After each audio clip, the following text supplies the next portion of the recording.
Hey guys, Base Bumper. We have a legendary.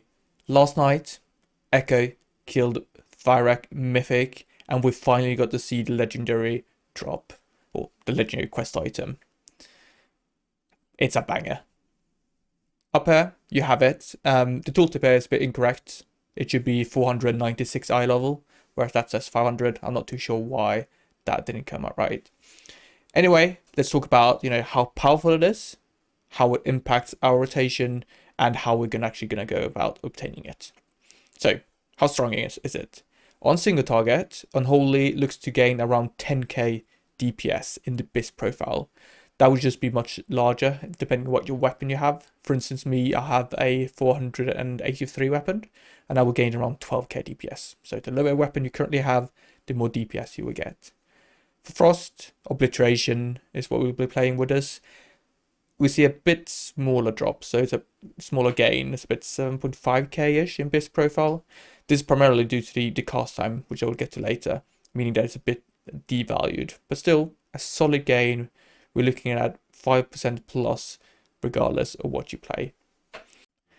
Big shout out to Tesnak as always. He was busy just putting this straight into simulation so we could just have a look immediately. I left a link down below to his Patreon if you want to support his work. He does by far the most simulation craft work for the DK specs and other things like trinkets involved in simulation craft, so very valuable there. Now, what does it actually do? So it has two components. So the passive component means that whenever you attack an enemy, it puts a dot on them, which just deals damage over time. This dot activates on melee abilities, and it's a bit unclear exactly how that works, but it is likely that in, for instance, AoE, you will be able to use Deafen Decay and then Scourge Strike to apply it to all targets around you. That's not confirmed yet, so we'll have to see about that, but there's potential value in AoE where you either apply it everything at the same time, or you tab through your targets to kind of play the dot. Second, it has a 2-minute cooldown on use, which is this 3-second kind of build up into a charge.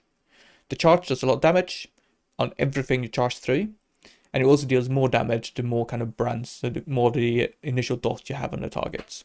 So generally, you're going to want to, on single target charge, whenever you get the dot on target, which is just going to be kind of immediately as you reach the boss and hit it with the first melee ability. In Mythic class, you're going to try and apply the dot to as many targets as possible and then charge through more to deal damage. This is going to make the legendary a bit better in AoE compared to single target, because in AoE we can leverage this to a much bigger extent. So multiple dots, charge through them all, that deals a ton of damage. It's really going to help the DPS DK deal more damage in Mythic class, which is an area where we currently struggle a bit. Specifically for Unholy, we're going to use this in the opener. We're actually going to pop it after we use our army. So you're actually going to come into range, use Outbreak, press army.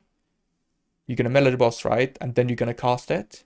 And that's naturally going to bring a bit of a gap between army and our rest of our cooldowns, which is great for us. That's kind of what we're looking for. So it fits in really nicely there.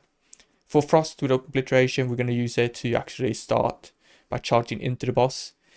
This obviously won't have the dot on it already, but that's more worthwhile because Frost is much more GCD kind of locked. So having a 3-second channel charge in the middle of your rotation is a bad idea. For both specs outside of that, you're just going to use it on cooldown. But Frost is just going to be making sure we actually don't use it with our pillar windows, because that's going to ruin our DPS, because that's when we want to use like Obliterate and so on. Cool, so that's how powerful it is, how we're going to use it. Let's talk about how we actually obtain it. So in the world first kill, they actually obtained it from a master loot point of view, so they could allocate it to whoever they wanted. That is not how it's going to work from this point onwards.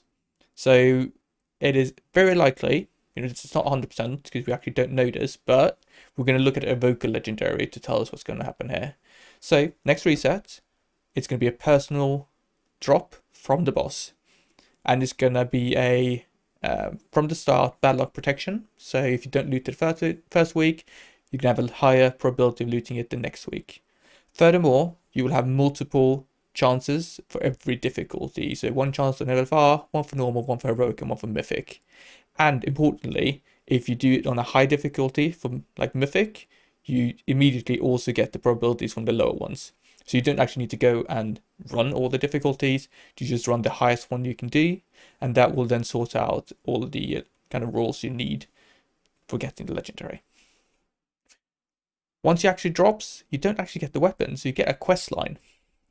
And that is quite extensive.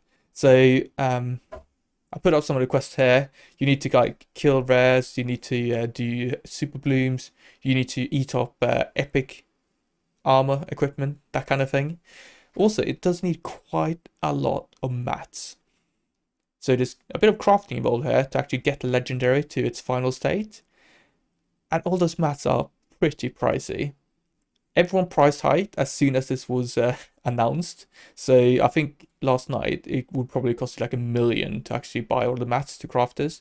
But it's gone down already, so it's probably going to be around 500k. But still, it's going to be pricey. So if you don't have a lot of money, you might want to get started and actually farming the mats so you have them ready for when you actually get the weapon, start the quest line, and finally get the legendary. That's it. I'm really excited. I think this is going to definitely help both Frosted and Holy. Getting a 10k DPS boost is quite significant. We won't be like, the top DPS, but hopefully, they're going to nerf some of the outliers at the top end, and we're going to end up, somewhere in the middle towards the top.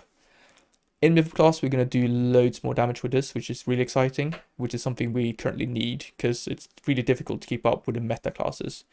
Overall, really nice legendary, very exciting. I can't wait to get it myself, so I just need to cross my fingers on Wednesday and drop this the first week. That would just be insane. Anyway, leave a comment down below. What do you guys think about this? Are you excited about Legendary? What do you guys think about all the crafted, all the mats you need? Upvote, downvote, consider subscribing. And I'll see you guys in the next video. Thank you very much for watching. Bye bye.